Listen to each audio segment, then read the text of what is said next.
মৰমৰ ছাত্ৰীসকল, আজি আমি বৃত্ত চেপ্টাৰৰ পেজ নম্বৰ 257 বৃত্ত চেপ্টাৰৰ class 10 maths page number 257 question number 1, 2 and 3 বিষয়ে আলোচনা কৰিম। Question number 1, 2 and 3 page number 257 পেজ নম্বৰ 257। এই এক নম্বৰটো এইটো তোমালোকে দেখা নাযাব, তথাপি তোমালোকে মই দেখাইছো, তোমালোকে হেৰিটো পেজ নম্বৰটো আছেই, পেজ নম্বৰটো চাই কিনে হেৰি কৰি ল'বা। এতিয়া ইয়াতে কৈছে কি, কুৱেশ্যনটো কৈছে এটা বিন্দু কিউৰ পৰা এটা বৃত্তৰ স্পৰ্শকডালৰ দৈৰ্ঘ্য 24 সেন্টিমিটাৰ আৰু কেন্দ্ৰৰ পৰা কিউৰ দূৰত্ব 25 সেন্টিমিটাৰ, বৃত্তটোৰ ব্যাসাৰ্ধ হ'ল। বৃত্তৰ ব্যাসাৰ্ধটো হ'ল তাৰমানে এমচিকিউত দিছে, মই এমচিকিউত নকৰো, ডাইৰেক্ট অংকটো সিস্টেমতে কৰিম। এতিয়া চোৱা, এটা বৃত্ত আঁকা, হ'ল বৃত্ত আঁকা হ'ল এইটো। এই বৃত্তটোৰ এইটো কেন্দ্ৰ আছে, কেন্দ্ৰটোৰ এইটো তোমাৰ কি আছে, কিউ বিন্দু আছে, এইটো কিউ বিন্দু আছে। এই কিউ বিন্দুৰ পৰা স্পৰ্শকৰ দৈৰ্ঘ্য কিমান আছে, 24 সেন্টিমিটাৰ। এইটো কিউ বিন্দু আৰু এইটো ও, ইয়াৰ পৰা ইয়াৰ ডিস্টেন্স মানে এই কিউ বিন্দুৰ পৰা কেন্দ্ৰৰ দূৰত্ব, কাৰণ ও কিউ কিমান আছে, 25 সেন্টিমিটাৰ আছে, 25 সেন্টিমিটাৰ। আৰ স্পৰ্শকৰ দৈৰ্ঘ্য, এটি স্পৰ্শকৰ দৈৰ্ঘ্য পি কিউ কিমান আছে, 24 সেন্টিমিটাৰ আছে। এতিয়া কি ওলাব কৈছে, ব্যাসাৰ্ধ ওলাব কৈছে, ব্যাসাৰ্ধ ওলাব কৈছে। এটি ব্যাসাৰ্ধ হল কি ওলাব লাগে, ওপি ওলাব লাগে, ওপি মানে ব্যাসাৰ্ধটো ওপি। তোমালোকৰ এটা কথা জানিবা, স্পৰ্শক আৰু ব্যাসাৰ্ধৰ মাজৰ কোণ 90 ডিগ্ৰী, স্পৰ্শক আৰু ব্যাসাৰ্ধৰ মাজৰ কোণ 90 ডিগ্ৰী। এইটো যদি তোমাৰ 90 ডিগ্ৰী আছে, তেন্তে এটি কি হ'ব, কৰ্ণ হ'ব। 90 ডিগ্ৰীৰ সন্মুখত যিটো এইটো কৰ্ণ, তুমি এইটো এনেকা লিখিব পাৰিবা, এইটো তোমালোকে জানাই, কৰ্ণ স্কয়াৰ সমান লম্ব স্কয়াৰ প্লাস ভূমি স্কয়াৰ, লম্ব স্কয়াৰ প্লাস ভূমি স্কয়াৰ সমান কৰ্ণ স্কয়াৰ পাইছে। কৰ্ণটো তোমাৰ ইয়াতে কি হৈ আছে, ও কিউ হৈ আছে, ও কিউ স্কয়াৰ। আৰু ইয়াত কি আছে তোমাৰ পি কিউ স্কয়াৰ, এইটো পি কিউ ধৰা, পি কিউ স্কয়াৰ। ভূমি কি আছে ধৰা, ওপি স্কয়ার।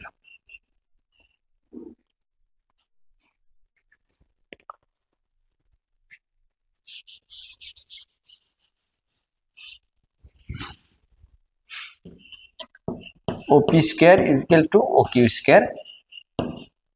এতে পি কিউর মান কিমান আছে, 24 আছে, এটু ওপি স্কয়ার আছে। ও কিউর মান কিমান আছে, 25 আছে, স্কয়ার দিয়া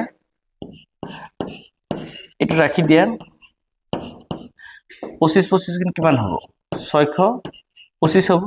24 কিন্তু কিমান হ'ব, 24 কিন্তু হ'ব 576 তে এপিনে প্লাস, এপিনে হলে কি হ'ব, মাইনাস হ'ব, 576। এতিয়া এইটোৰ পৰা বিক কৰা হ'ল, এক ধাৰ কৰিলে 15 হ'ব, 15 পৰা 6 গেলে 9 হ'ব, মান দিবা 9 হ'ব। আৰু ইয়াত কি হ'ব, ইয়াত 1 থাকিব, 1 ধাৰ কৰিলে 11 হ'ব, 11 পৰা 7 গেলে কি হ'ব, 4 হ'ব। এতিয়া তুমি এইটো এনেকা লিখিব পাৰা, ও পি স্কয়াৰ, এই ইয়াতে 49 হল, যা 49 তুমি কি লিখিব পাৰা, 7 স্কয়াৰ লিখিব পাৰা। তেতিয়া স্কয়াৰ ক্যান্সেল যাব, ও পি ইকুয়াল টু কি হ'ব, 7 হ'ব, 7 সেন্টিমিটার হ'ব। তার মানে ব্যাসার্ধটো কিমান হ'ব, 7 সেন্টিমিটার, ব্যাসার্ধ 7 সেন্টিমিটার। এটা 2 নম্বৰ কি আছে চোৱা, 2 নম্বৰ কি আছে, চিত্ৰ 10.1 এই যে 2 নম্বৰ, এটা যেটা চিত্ৰ দিয়া আছে, এই চিত্ৰটা দিয়া আছে, এই 2 নম্বৰৰ চিত্ৰ। তোমালোকে পেজ নম্বৰ দিয়া আছে, পেজ নম্বৰ অনুযায়ী আৰু কুৱেশ্যন নম্বৰ অনুযায়ী তোমালোকে মিলাই চাবা। ইয়াতে কি আছে, চিত্ৰ 10.1 যদি অ কেন্দ্ৰযুক্ত এটা বৃত্তৰ টিপি আৰু টি কিউ দুডাল স্পৰ্শক কি আছে, টিপি আৰু টি কিউ, যাতে পি অ কিউ কোণ ইজিকেল টু 110 ডিগ্ৰী, তেন্তে পি টি কিউ উলিয়াব লাগে। এইটো এমচিকিউ হিচাপত দিছে, আমি এমচিকিউ হিচাপত কৰা নাই, অংক হিচাপতে কৰি আছো। তুমি হেৰিটো চিত্ৰটো আঁকা, চিত্ৰ আঁকালে ক্লিয়াৰ হয়ে যায়। এতে তেওঁলোকে দিছে দুটা ব্যাসাৰ্ধ বনাইছে, দুটা ব্যাসাৰ্ধ,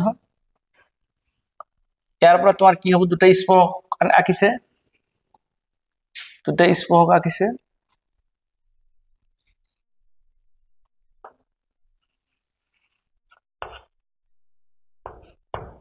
এটা দিছে কি টি,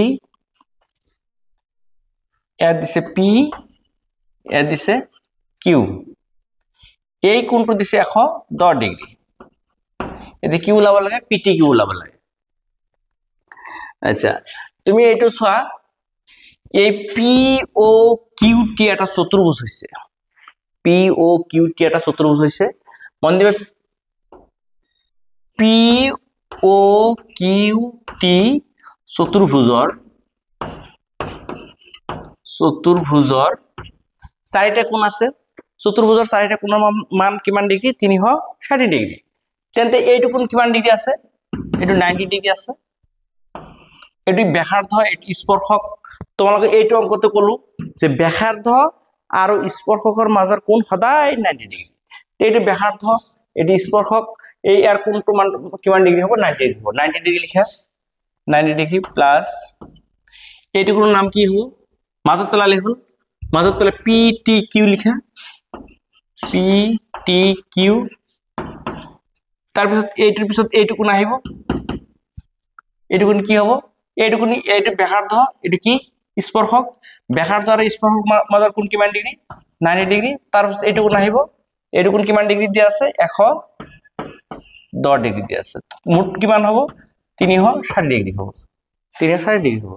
এতিয়া তুমি যদি পি টি কিউ ৰাখি দিয়া, এই 90 যোগ কৰিলে কি হ'ব, 180 হ'ব। 180 আৰু 110, 180 আৰু 110 যোগ কৰিলে হয় 290। এইপিনে প্লাস, এইপিনে কি হ'ব, মাইনাস হ'ব।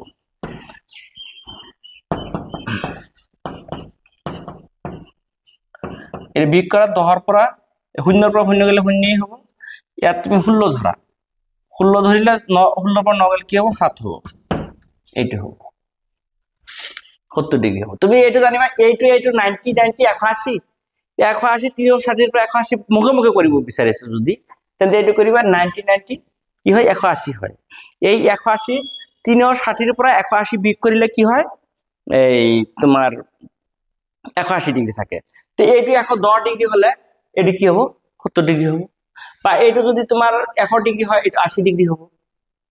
কাৰণ এইটো আৰু এইটো মিলি 180 ডিগ্ৰী সদায়। এইটো এনেকা ডিজাইনৰ এইটো কোণ আৰু এইটো কোণ মিলি 180 ডিগ্ৰী হ'ব। তো এইটো 110 হলে এইটো 70 হ'ব। এইটো 50 হলে এইটো 130 হ'ব। এইটো 130 হলে এইটো 30 হলে এইটো 150 হ'ব। কারণ দুটা মিলি 180 ডিগ্রি। এইটো হল 3 নম্বৰ কি আছে স্যাৰ, যদি এটা বিন্দু পিৰ পৰা ও কেন্দ্ৰযুক্ত এটা বৃত্তৰ পি এ আৰু পি বি স্পৰ্শকেইডালে পৰস্পৰ 80 ডিগ্ৰী কোণত ঢালি থাকে, তেন্তে পি ও এ নিৰ্ণয় কৰিব লাগে। এইটো মানে এমসিকিউ দিছে, মই অংক সিস্টেমত তোমালোক পঢ়ি দিছো, তোমালোক সেইটো চাব পাৰা। 3 নম্বৰ অংকটো চাব পাৰা, তোমালোক কিতাপত হেৰি চাই ল'বা। পেজ নম্বৰ আৰু দিয়া আছে, পেজ নম্বৰটো আছে 257 পেজ, 257 পেজৰ 3 নম্বৰ অংকটো। 3 নম্বৰ অংকটো এতে কি আছে চোৱা, আগৰ চিত্ৰটো হেতুয়ে হ'ব, চিত্ৰটো আঁকা।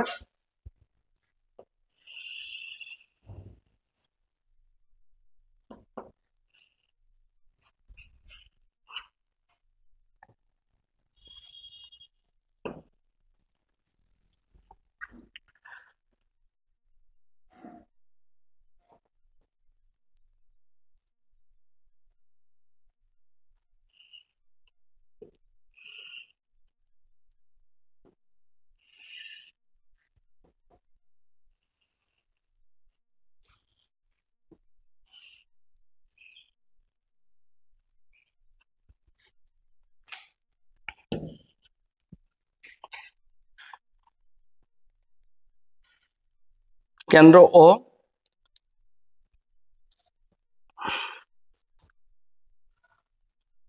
এইটো P P A P B দুডাল স্পর্শক পি এ পি বি দুডাল স্পর্শক পরস্পর কিমান ডিগ্রি কোণত চালি থাকে 80 ডিগ্রি কোণত চালি থাকে 80 80 এটো 80 ডিগ্রি তেনে কি ওলাব লাগে পি ও এ ওলাব লাগে P O A P O এ তার মানে এইটো এইটুকুন 80 ডিগ্রি বুলি কৈছে গোটেইখিনি 80 ডিগ্রি বুলি কৈছে যে এই স্পর্শক দুডাল পরস্পর 80 ডিগ্রি কোণত ঢালি থাকে তার মানে এইটো 80 ডিগ্রি গোটেইখিনি 80 ডিগ্রি তেন্তে এর মাজত যদি এনেকৈ টানি দিয়া যায় এইটো 40 ডিগ্রি হ'ব 40 40 হ'ব 40 40 হ'ব 40 40 হ'ব 40 40 80 হল এতিয়া তুমি মন দিবা যে এইটুকুন 90 এইটুকুন 90 আৰু তোমাৰ এইটো আৰু এইটো মিলি কিমান ডিগ্রি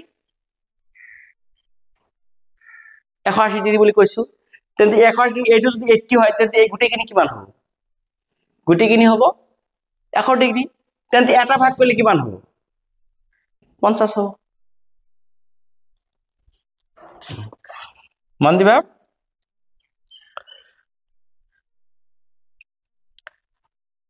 এইটো নিচিনাকৈ মই তোমালোক কৈছি এইটুকুন আৰু এইটুকুন মিলি কিমান ডিগ্রি হয় 180 ডিগ্রি হয় তেন্তে এই গোটেইখিনি কি এ ও বি কোণ এ ও বি তাৰমানে গোটেইখিনি আৰু এই গোটেইখিনি মিলি কিমান ডিগ্ৰি 180 ডিগ্ৰি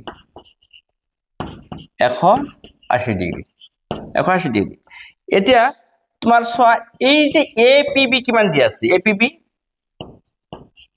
দি আছে 40 আৰু এইটো কি আছে এ ও বি দি আছে এ ও বি দি আছে 40 নহয় এটো 80 দি আছে এটো 80 দি আছে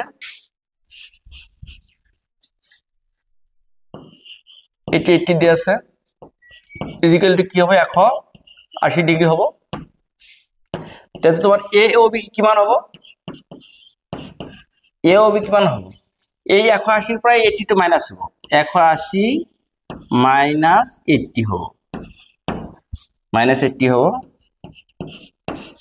এ ও বি ইকুয়াল টু কি হবে 100 হবে তোমালোকে এনে বুঝি পাবে এই গোটেইখিনি যদি 80 হয় তেন্তে এটি কি হবে এটি 100 হবে অলপ আগতেই কলো এটি হবে আর এটি তুমি এনেকা যদি ভাগ কৰা এটি 40 এটি তো 90 এ 40 আর 90 কিমান হয় 40 আর 90 হয় 130 130 ত্রিভুজত এটা ত্রিভুজত তিন কোণ তিনটা সমষ্টি কিমান ডিগ্রি 180 ডিগ্রি তো 180 ডিগ্রি এটি কেন হয় 50 হয়ে যায় এটি 90 এটি 40 এটা 50 মিলি 180 হল তো তুমি এটি এ ও বি দুটা ভাগ কৰি দিয়া কি ওলাব কৈছে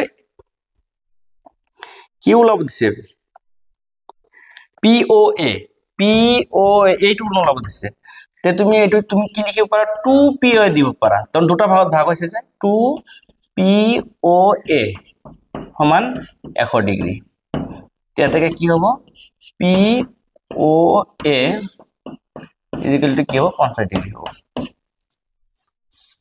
তুমি যদি চিত্ৰটো আঁকি লোৱা চিত্ৰ আঁকিলে তোমাৰ কি হ'ব অঙ্কটো ক্লিয়াৰ হৈ যাব অলপ বেছি মানে মেইনলি চিত্ৰটো আঁকিব পাৰিব লাগে মোৰ ছাত্ৰীতে হল মোৰ চেনেলটো অলপ নামটো কিছুদিন কাৰণ চেঞ্জ হৈছে মোৰ মানে এতিয়া দৰং ম্যাথছ ক্লাস আগতে আছে ম্যাথ সলিউশন 10 এতিয়া তুমি দুটাই চার্জ কৰিলে হ'ব দৰং ম্যাথছ ক্লাস মোৰ চেনেলটো যদি ভাল লাগে সাবস্ক্ৰাইব কৰিবা শেয়াৰ দিবা আৰু লাইক কৰিবা থ্যাংক ইউ